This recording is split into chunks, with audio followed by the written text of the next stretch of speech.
Hello, my name is Nora Al-Badri. I'm a German-Iraqi artist working between art, technology and decoloniality. I'm based in Berlin and I'm currently examining the role and emancipatory potential of machine learning as a collective mind.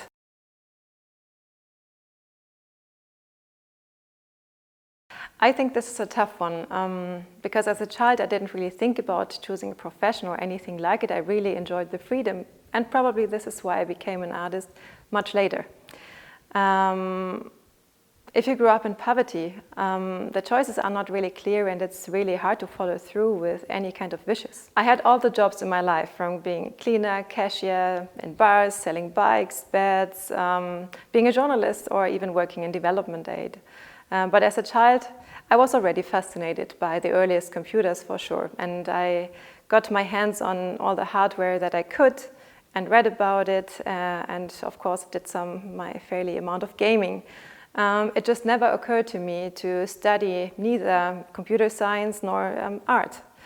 But I'm working now with both as an autodidact, like many others, and also through collaborations with experts, and so I really can't wish for more.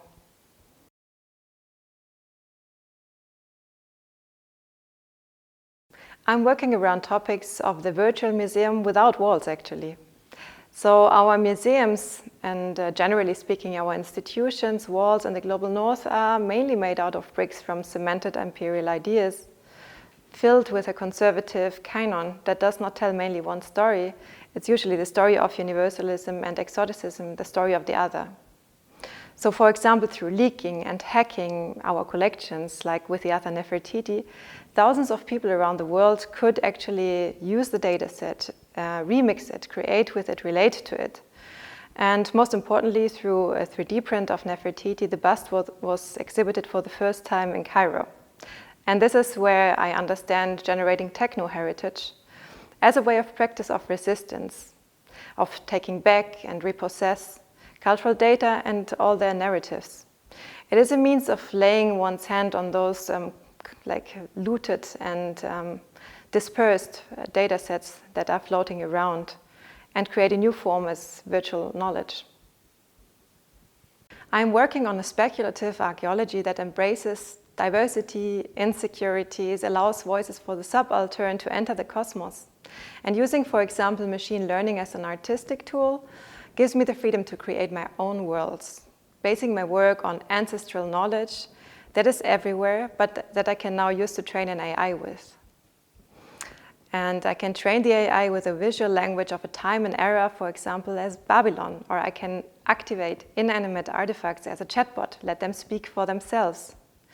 Highly biased, of course, and very subjective, as ghosts that are haunted in a world that still relies so much on colonial continuities and exploitation. So machinic arbitrariness applied might as well create something really meaningful in challenging the meticulous.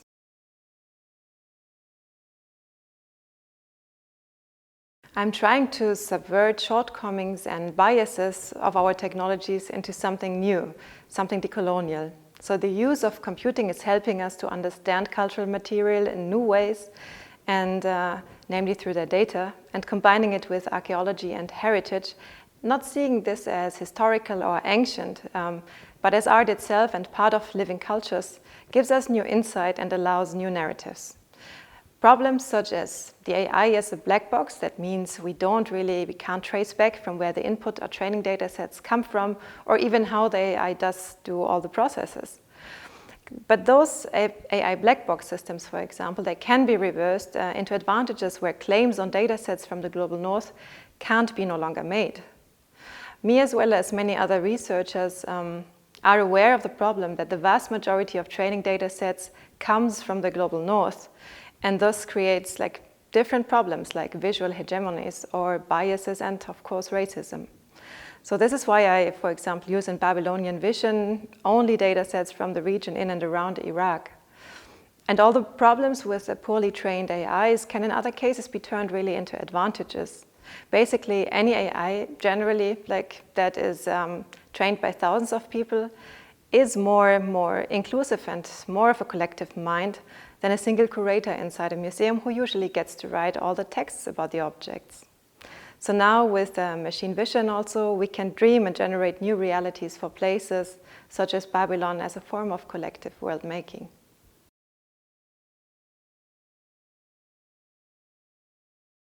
I think it's very important to listen to the subaltern. That means the oppressed, the dehumanized, the out of the system, be they people from Iraq or any other war-torn country, or illegal people without papers in Europe. To listen and to engage with data, their data and experiences will teach us a lot about our societies and about ourselves. I believe our society would benefit with their hearts if they are willing to share and open up and think beyond nationalistic concepts of nation states, borders and bureaucracy. So decolonial and thus borderless epistemologies, including the non-human experiences, will be the ones that really advances our societies and our planetary knowledge.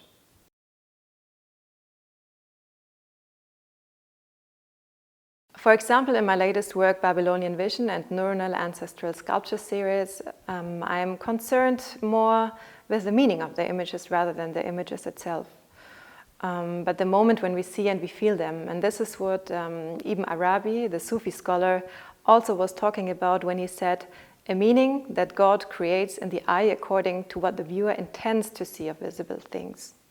So I am asking myself, how new and how original are these images really? Is this like verisimilitude, and does that actually matter? Which are even larger questions when it comes to what knowledge and forms in the arts are passed on from generations and how we are inspired. And this is why I refer to ancestral in the title quite literal. What we can see through the general adversarial networks, also known as deepfakes, are the semantics of very large visual data sets. And of course, the machine only sees the numbers and the patterns, not a single image. But in the latent space, there is semantic content that has a meaning for the human eye and also for the human mind and heart. So while I'm certainly interested in demystifying technology and its tools, I'm also interested in the mystification and the transcendental aspect in art and technology itself. So I'm aware of that paradox.